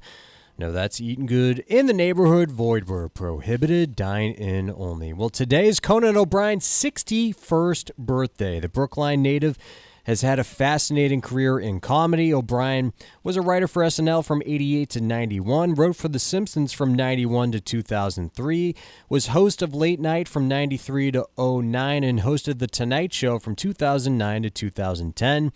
Then he moved over to TBS to host a late-night talk show from 2010 to 2021. Tonight, Conan's new show, which I will be watching, called Conan O'Brien Must Go, debuts on Max, or HBO, if you're not up to par with the whole name change thing. Trivia question today. Who is Conan's sidekick on Late Night, The Tonight Show, and his TBS talk show Conan? Once again, who is Conan's sidekick on Late Night, The Tonight Show, and his TBS talk show Conan? Be the 7th person today to text us at 617-362-1385 with the correct answer. You can win a Financial Exchange Show t-shirt and be registered to win a $100 gift card to Applebee's. Be sure to include the keyword Applebee's in your text, so we'll give away that Applebee's gift card on tomorrow's show. 617-362-1385. And the 7th correct response will be our winner. See complete contest rules at financialexchangeshow.com. Always love a good, easy trivia question that Mike knows the answer to. Okay. 9 times out of 10, I have no idea. 9 times out of 10, I've got no clue. I was going to ask about that. Americans are getting sick of 0.01% yields at big banks. So I'll quote here. Across J.P. Morgan Chase's broad suite of customer accounts, one number is just about everywhere, 0.01%. That's the interest rate on Chase Sapphire, Chase Premier Plus, and Chase Private Client checking accounts, regardless if someone has deposits of $5 or $500,000. So it talks about how big banks for the last year or two have really been able to continue to pay out next to nothing on customer deposits. Can we also cover the savings account? The special savings account gets you a doubling of the interest rate to 0.02%. It's twice as high. I mean, did it used to be this way? Like, did it used to be so dramatically different in terms of interest rates when you went from Chase to, I don't know, New York Community Bank Corp, I guess is where I'll go with this one. Like, it's just mind-blowing. Here's the thing. The big reason why this is the case is that Chase doesn't want more deposits right now. No. If Chase actually wanted more deposits, they'd have higher rates. But Chase has too many deposits. I know that sounds kind of weird, but here's the basic math of it. Let's say that you have $100 billion in deposits, and you've got $99 billion in loans. You're saying, hey, I want to make another $1 billion in loans to get everything matching up. If you don't have good loans to underwrite, then you're not going to pay more in order to get more deposits so that you can do that. You like it's just you don't need the money. So you say, no, we're going to pay less on deposits because if some deposits go away, that's quite okay. It's absolutely fine. This is what Chase and other big banks are doing right now because they don't have enough good loans to make. On the other hand, when you talk about your small banks, the ones that might be offering 4% savings, 5% savings, things like that, a lot of those might have, in the last year, because of concerns about bank stability after Silicon Valley Bank collapsed, they might be chasing deposits because they've got a bunch of loans, and they're like, no, we need some more deposits in order to kind of shore things up here and make sure that we can, continue to make the loans that we want. You might have banks chasing after deposits in order to, basically be able to make the loans that they want to make at this point and to not be up against it from coverage ratio perspective. So I think that when we look at this and, ask, hey, why is J.P. Morgan Chase not paying anything in interest? It's not because they hate you. Like, they don't care about you either way. It's like you're it's worse. You're one of it's worse than them hating you. Yes, it's the classic Don Draper, I don't think about you at all. Like, that's what Chase is basically saying. They don't think about you. If they wanted more deposits there, they would have higher deposit rates. But they've basically said, and they said this in earnings filings last year, hey, we don't have enough good loans to make, so we're not going to chase after deposits right now. I do find it interesting that both J.P. Morgan Chase and Bank of America, I don't know Bank of America's numbers, but J.P. Morgan Chase intending to open 500 new branches by 2027. maybe that's just with the express intent To of do being able what? to make loans in the community. But on the surface, right, like the reason you open branches is finding new deposits at a time when they don't really need them very much. So, yeah, interesting. To do what? A good question, but there are areas of the country apparently where they do not yet have that exposure, Boston being.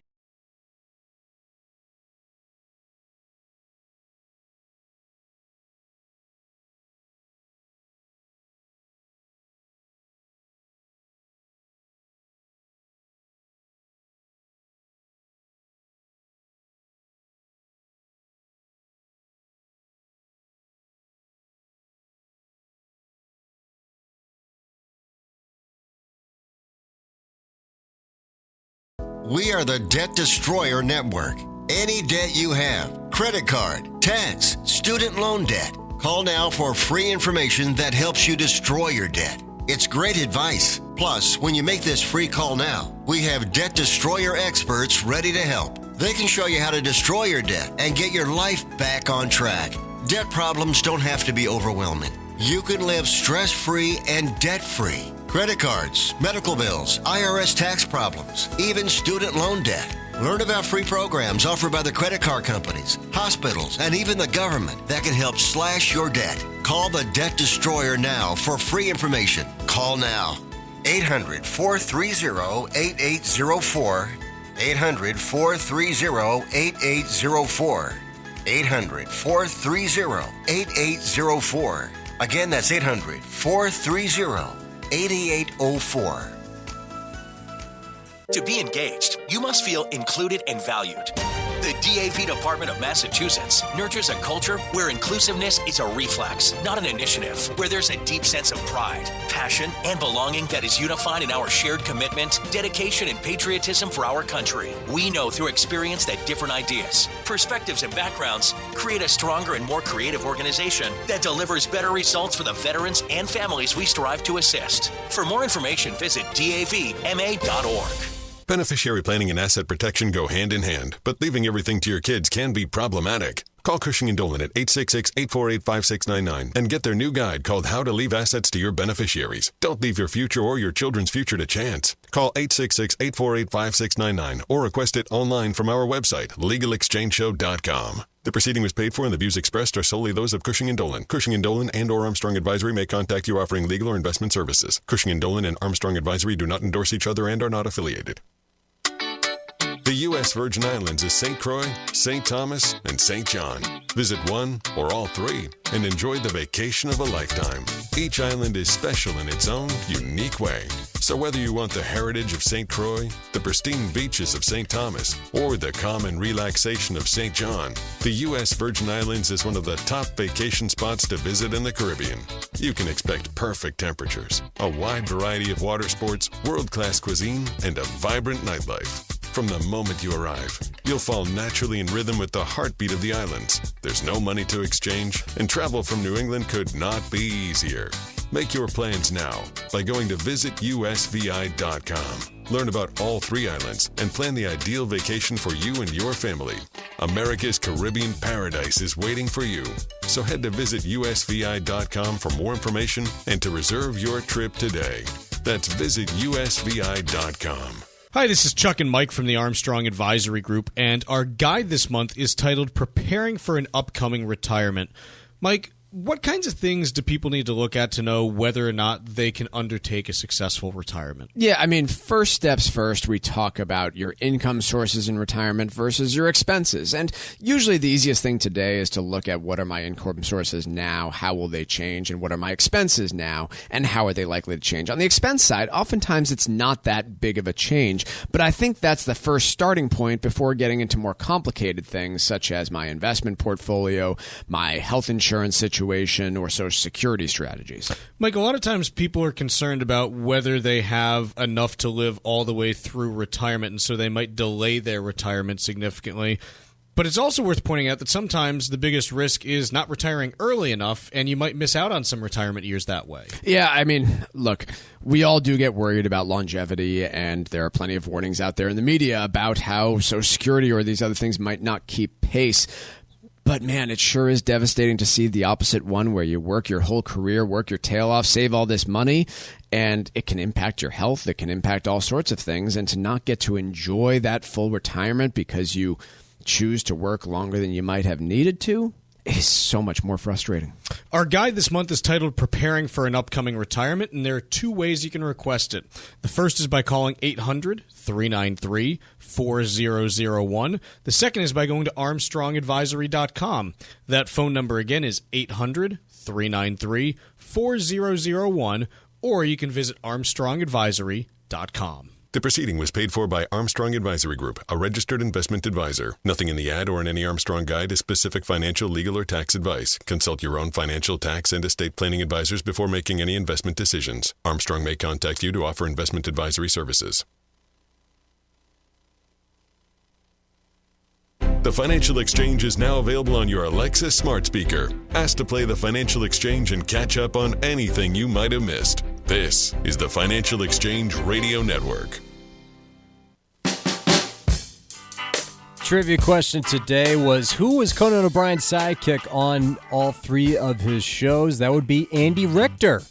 He was sidekick on Late Night from 93 to 2000. When he left to pursue an acting career, Richter would return to sidekick duties when Conan took over hosting duties of The Tonight Show back in 2009, and Richter continued his role with Conan until the conclusion of his talk show on TBS. Winner today of the Financial Exchange Show t-shirt was Billy in Edgartown, and Billy's also registered to win a $100 gift card to Applebee's, which we'll give away on tomorrow's show. And trivia is brought to you by Applebee's. Choose from a variety of half-price late-night appetizers after 9 p.m. because half off is just more fun. No, that's eating good in the neighborhood. Void where prohibited. Dine in only. Mike, are there too many passive investors? People have brought this up over time. Since I think the active managed mutual funds started getting threatened from the likes of Vanguard, people have started asking, well, what if everyone just sits back and passively invests? At some point, doesn't that create a danger to the stock market, or maybe an opportunity for active managers to outperform their counterpoints? And this article does point out that the share of money in passive funds was more than 50% in January. That's up from between 30 and 40% back in 2010. So yes, the use of passive index funds has increased substantially. However, I think, as this article attempts to point out, merely because you are invested in, say, a passively managed index fund from Vanguard, as an example, does not mean that you are being passive with the way that you invest. And I think that's a kind of tricky and important distinction. Yeah, and I think the other thing that I always do like to point out is when we talk about, again, all indices are different, but the S&P 500, just as an example, people, say, oh, like, you just have an index fund that's passive. Standard & Poor's actually has a set of criteria that they use in order to decide who gets into the S&P 500, and some of it does involve some judgment, actually. If you are buying an S&P 500 fund, you're actually buying a fund that is actively managed by Standard & Poor's. It's just not actively managed the same way that, a conventional mutual fund would be. So it's something where, even within what looks to be a passive investment, there still is someone who's making decisions. It's Standard & Poor's. It's not just the 500 biggest companies in the U.S. They have standards for profitability. They have standards for share price, like all these different things. And it just happens to be really hard to outperform that benchmark. But ultimately, even the S&P 500 is actively managed, believe it or not. Likewise, let's say I'm invested a bunch of my money in a passively managed index of energy companies, and I decide to sell that and manage my money in a passively managed index of technology companies.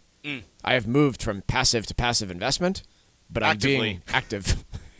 So, no, I don't think this really tells you much of anything. I certainly don't think it's anything to be concerned about. I think the biggest conclusion from this massive shift that has undergone over the last couple of decades has been a dramatic saving for individual investors in terms of how much money they've been able to save on that overall transition from one type of investment to another, because those passive investments, by and large, are substantially cheaper than what people were paying years ago for the ways in which they invest. If this sounds complicated, it's frankly because it is. I know that there are plenty of people that do exactly what the author is talking about, which is every month pour some money into a passively managed index within their 401k, and that is a fair bit more passive than what we are discussing here. But if you are doing that today and you have questions about how that may or may not need to shift the closer you get towards that date of what you're saving for, this could be college, this could be buying a new home, this could be the big one being retirement, then we, frankly, at the Armstrong Advisory Group, work with people every single day to assess how that investment portfolio is going to serve those needs, and frequently come across folks that are doing it quite well, and also frequently come across big potential mistakes that are being made in terms of how asset allocations are derived, how they are intentionally or not so intentionally set up for what they are trying to accomplish. So 2 big items that I want to make people aware of. One, we have a guide out this month that's free, all about preparing for an upcoming retirement, and certainly how you invest your money and how much you need invested over that period of time is a critical piece of that overall equation on how to prepare for that upcoming retirement. You can get a copy of this guide by calling 800-393-4001. Again, it's our guide on preparing for an upcoming retirement, but if you have general questions as well, you can go to our website to request the guide. You can call our office and talk to a real live human being. But that phone number, the website's armstrongadvisory.com. The phone number to request a copy of our brand new guide for the month of April on preparing for an upcoming retirement is 800-393-4001. The proceeding was paid for by Armstrong Advisory Group, a registered investment advisor. Nothing in the ad or in any Armstrong guide is specific financial, legal, or tax advice. Consult your own financial, tax, and estate planning advisors before making any investment decisions. Armstrong may contact you to offer investment advisory services. Mike, yesterday the IRS issued guidance on inherited IRAs for those who inherited IRAs since 2020. And the guidance once again says that if you've inherited an IRA in the last 4 years, so 2020, 2021, 2022, 2023, and now I guess the first 3.5 months of 2024, they are waiving any penalties on required minimum distributions that may be required in final guidance from the IRS, expected to maybe be issued later this year, but not sure. If you're confused about what I just said, here's what this means. This is like the laughingstock of the financial advice and accounting This is the Bobby community. Bonilla. This is baseball fans know that Bobby Bonilla has a contract that I think he's still getting paid from the Mets $1 million every July 1st, even though he hasn't played in 20 years. I think the last payment's coming up in like a year or two. This is basically the Bobby Bonilla contract where in 2020, with the original Secure Act, Congress changed how inherited IRAs were treated. Originally, before that, if you inherited an IRA, and to be honest, if you inherited that IRA and still have it, this is how it operates, from pre-2020. You have to take a certain chunk of money out each year, but you're not required to exhaust it in a fixed period of time. Starting in 2020, the IRS says, hey, you've got to take this money out in a 10-year period. Okay. And then they issued some additional guidance that, by the way, you may have a required minimum distribution still for each one of those 10 years, but you also just have to make sure it's done within 10 years. Each of the 4 years since that announcement, they have then waived the penalties for missing a required minimum distribution on an inherited IRA that was inherited after 2020. So nobody has any idea what we're doing. They have said that later this year, they are going to issue the final rule on required minimum distributions from post-2020 inherited IRAs. We'll see if we get there. It's just, but again, I know this sounds really dry for somebody that is just listening right now, but this is genuinely important and just also really kind of funny at how just stereotypically embarrassing this is for the IRS. Well, I think the part that's tough for me is just, look, Mike, we work in this business. We see this stuff a lot. Yep. And it still is something where every time I see an inherited IRA, I have to go back and look at the rules to be like, okay, let's make sure that this one is set up. How does this specific one need to be done? Because there are literally, at this point, I believe it's either 6 or 7 different possible outcomes for how it can be done, depending on the exact situation in terms of, well, was it pre-2019 or post-2020? Post-2020.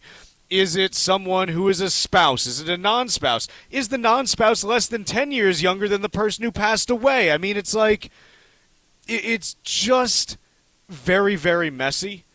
And I'm trying to think of a comparison in maybe the sports world or just every parts of everyday life that are as confusing, complex, and convoluted as this is. Nothing's really coming to mind. It reminds me of... Here it is, Mike. I'll do another baseball one for you. Okay. This is like how a walk counts as a plate appearance, but not an at-bat. I was going to describe... So it affects your on-base percentage, but nothing else. Have you seen the movie Basketball with the guys who created South Park? Yeah. There's a scene there where they're describing how the teams make the playoffs in the wild card run, and it reminds me of that. Yeah, it's just... It's not something that has any common sense to it. No. And it would just be easier if it's like, hey, retroactively, we're just going to make it this for everyone, and let's just make it easy. It would be easier to do that. The reason they did all this, by the way, is because they needed to create some tax revenue, which now they have failed to do so for. Well, I guess this hasn't really changed, but the idea was, hey, we need to create some tax revenue, so let's penalize the beneficiaries rather than penalizing the people who are creating these IRAs. Let's take a quick break, and when we come back, we'll do a little bit of stack roulette. Missed one of our shows? Catch up anytime by asking your Alexa smart speaker to play The Financial Exchange. This is the Financial Exchange Radio Network. How does your DAV membership benefit you? As a DAV member, in addition to DAV programs and services, members are entitled to a member benefits package, which gives you access to a variety of important programs, products, and services. Also included with your membership is a free subscription to DAV Magazine. For more information, visit davma.org. That's davma.org. Beneficiary planning and asset protection go hand in hand, but leaving everything to your kids can be problematic. Call Cushing & Dolan at 866-848-5699 and get their new guide called How to Leave Assets to Your Beneficiaries. Don't leave your future or your children's future to chance. Call 866-848-5699 or request it online from our website, LegalExchangeShow.com. The proceeding was paid for and the views expressed are solely those of Cushing & Dolan. Cushing & Dolan and or Armstrong Advisory may contact you offering legal or investment services. Cushing & Dolan and Armstrong Advisory do not endorse each other and are not affiliated. The U.S. Virgin Islands is St. Croix, St. Thomas, and St. John. Visit one or all three and enjoy the vacation of a lifetime. Each island is special in its own unique way. So whether you want the heritage of St. Croix, the pristine beaches of St. Thomas, or the calm and relaxation of St. John, the U.S. Virgin Islands is one of the top vacation spots to visit in the Caribbean. You can expect perfect temperatures, a wide variety of water sports, world-class cuisine, and a vibrant nightlife. From the moment you arrive, you'll fall naturally in rhythm with the heartbeat of the islands. There's no money to exchange, and travel from New England could not be easier. Make your plans now by going to visitusvi.com. Learn about all three islands and plan the ideal vacation for you and your family. America's Caribbean paradise is waiting for you. So head to visitusvi.com for more information and to reserve your trip today. That's visitusvi.com. Millions of Americans are preparing for retirement, and if you're one of them, making sure you have a solid plan is the key to enjoying your later years. Hi, this is Mike Armstrong from the Armstrong Advisory Group, and I'd like to ask you two simple questions. Can you retire, and should you retire? Our new guide is called Preparing for an Upcoming Retirement, and in it, we'll discuss strategies that can help you answer these questions and others so that you can make the right decision for you and your family. There are many different elements to a sound retirement plan, including knowing how much income you'll need to live comfortably, when to take Social Security benefits, and understanding what financial risks might be worth taking. Get your free copy of our new guide, Preparing for an Upcoming Retirement, by calling 800-393-4001, 800-393-4001, or you can request the guide at armstrongadvisory.com. The proceeding was paid for by Armstrong Advisory Group, a registered investment advisor. Nothing in the ad or in any Armstrong guide is specific financial, legal, or tax advice. Consult your own financial, tax, and estate planning advisors before making any investment decisions. Armstrong may contact you to offer investment advisory services. Beneficiary planning and asset protection go hand in hand. And Cushing & Dolan, the experts in elder law and taxation, can help make your planning process smooth and easy. Simply saying you're leaving everything to your kids isn't as simple as it sounds, especially if they have problems of their own. If you're retired or nearing retirement, it's time to consider the best way to keep your assets in your family while avoiding significant financial consequences down the road. Call Cushing & Dolan right now at 866-848-5699 and get their new guide called How to Leave Assets to Your Beneficiaries. You'll learn which paths are the safest when it comes to protecting yourself and your children while avoiding unnecessary risks that can cost you dearly in the long run. That number again is 866-848-5699, or you can request it online from our website, LegalExchangeShow.com. The proceeding was paid for and the views expressed are solely those of Cushing & Dolan. Cushing & Dolan and or Armstrong Advisory may contact you offering legal or investment services. Cushing & Dolan and Armstrong Advisory do not endorse each other and are not affiliated. Find daily interviews and full shows of the Financial Exchange on our YouTube page. Like us on YouTube and get caught up on anything and everything you might have missed. This is the Financial Exchange Radio Network.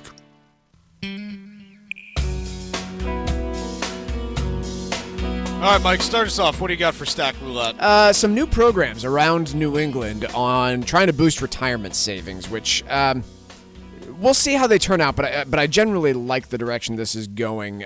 Connecticut, Maine, to name a few of these. Vermont has launched a similar effort as well, but here's the basic premise. If you have a certain number of employees as a small business, 5 or more in the case of Connecticut, you're now required to offer a retirement program. You can do one of two things: set up a traditional plan like a 401k, or use this new no-cost state program, meaning the employer doesn't face any cost to roll this out. The employees might still face costs. Maine's program, for example, is the Merit Saves program. In January, some 540 businesses have signed up so far. And the basic premise is, hey, employer, you're not going to have to pay for this, but you must sign up your employees for this program that allows them to make contributions to their own retirement plans. There won't be any matching contributions, but there's some automatic enrollment features. There's some automatic increase features. The biggest downside to this is because they are not, from what I've been able to tell at least so far, because they are not specific 401k plans, and they're not federal thrift savings plans or anything along those lines. They are basically just IRAs.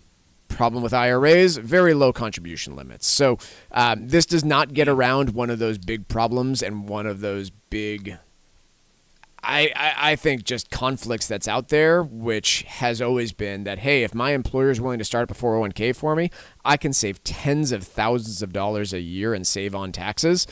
But if they don't, then the IRS basically tells me I can put away, $6,000 or $7,000 a year into one of these things, and pretty significant difference there between what you're allowed to do. So I've been saying for years that I think these two things should be even. Whatever you can contribute to a 401k, you should be able to contribute to an IRA on your own. I think probably the reason that's not the case is because companies that service 401k plans make a whole bunch of money, and they don't want to see IRAs replace that.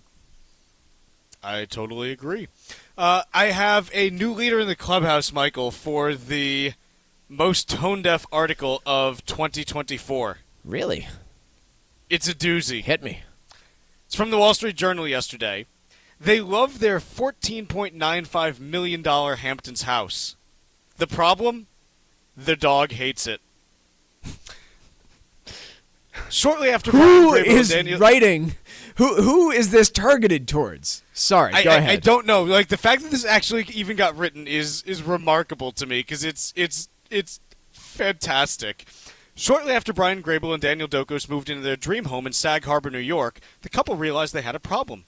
Their beloved COVID dog, a red-headed golden doodle named Rufus, didn't like the house. He was sort of pouty, said Graybill, who said they got Rufus from a dog breeder in Montecito, California, where they rode out the pandemic. So God. already you've got just some wild stuff. Like, okay, $5,000 dog waiting out the pandemic Mike, in Montecito, Mike, California. Mike, this dog is probably $20,000. Probably, yeah. Okay, like you can't breed dogs in California for $5,000 a pop. Yeah, that's fair. You know, like how are you going to afford that? Other thing, how are you going to afford your Montecito summer home on $5,000 a dog? Oh, I'm God. slightly ashamed to admit that we've become those people making life decisions around our dog, said Graybill. And yet, he said, he is the joy of our life. Now, like, this would be enough, but then, like, you actually read through, like, some of the other stuff, and it gets even better. Let me find the one quote. Here we go. With approval from local officials, Graybill and Doko substantially renovated the 1950s home, building a roughly 4,200 square foot house with 5 bedrooms in its footprint. Lovely. Okay. And you can't find a single one of those rooms that the dog can sit in? Despite being smaller than their East Hampton home, which is about 6,500 square feet, Mike, they have 2 Hamptons homes. The house in Sag Harbor felt intimate and had all the amenities they wanted, including a pool bar, and an office that looks west over the cove and north over a marsh and bird sanctuary. Yeah, there's no backyard, though. Look at this place. It's a half acre. They spent about $8 million on construction, landscaping, and hard and soft costs, Graybill said. I thought it would be our forever home, so I really leaned into everything being custom. He said they went a little indulgent on interior finishes like light fixtures, paint, plaster, and kitchen appliances. Chairs that no one will sit in. And the windows were made in Charleston, South Carolina by a company specializing in historic windows. Oh, good. What is the point of this article? I don't know. Like, every is this part a of human this, interest piece that nobody can relate? Because that's like, I'm waiting for the kicker, like, oh yeah, and construction costs are really high, or financing is going to be a pain because now we have to go get a mortgage elsewhere, and making it a story about interest rates. Mike, but there's no there. It feels like they paid the Wall Street Journal to write this so they could get money for their home. It's almost like a paid advertisement. It feels. Yeah, like. Where's the GoFundMe? Graybill says when they moved to Sag Harbor, Rufus's joyful demeanor changed. They took him to many nearby beaches, but they were narrow and rocky. The dog was constrained, and he couldn't run as fast as far as he could in California. He couldn't dig. Graybill says he and Dokos thought Rufus would acclimate until they drove to East Hampton one day, and the dog was back in his element. The smile on his face, if dogs could smile, he said the dog is definitely happier in East Hampton. Trust us. They also have a home in New York City as well. How does this piece get published? The comment section's turned off, by the way. Come on. I can imagine why. Yes, of course you can. And this brings me back to my conclusion. God. Fed's got to hike. Unhappy dogs. Fed's got to hike. Oh, we're having to sell our $15 million second Hamptons house because, the first one wasn't enough. Bloomberg and Wall Street Journal are just in this ridiculous competition to see how narrow of an audience they can target. Unbelievable. So what's the point of this? Yeah, I can't really figure out what's going on here, but man, I feel kind of bad for them that they published this actually. Oh, dear God, edit something down, folks. But yeah, so there's that. Fed's got a hike. Markets remain in positive territory. The Dow's up 214, S&P up 21, NASDAQ up 63. We're done for the day. Back at it tomorrow to finish up the week.